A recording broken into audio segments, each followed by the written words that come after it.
हार, माला और कुल्ला पहने दोस्त अहबाब के हमरा कितार में खड़े, ये दुल्हे का रूप धारे अफराद इज्तिमाई शादियों का हिस्सा नहीं बल्कि ये मनाजर हैं Jhelum chamber of commerce and industry के नौ मुंतखब ओहदेदारान की तकरीब हलफ बरदारी के, जहाँ कारोबारी शख्सियात समेत शहरियों की कसीर तादाद मौजूद है।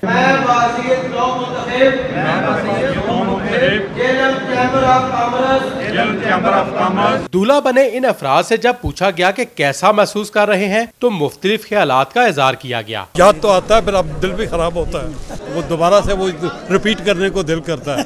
बस ज़ाहिर है खुशी के मौके पे ये दोस्त भाई इज़हार करते हैं अपनी अपनी खुशी का, तो वो ये उन्होंने इसलिए बनाया जो आपका प्रोग्राम है वो नहीं है। नौ मुंतखब ओहदेदारान का कहना था कि हम सब मिलकर चैम्बर की बेहतरी के लिए कोशा रहेंगे। Mirza Kafeel Baig Kaifi, voice of Jhelum.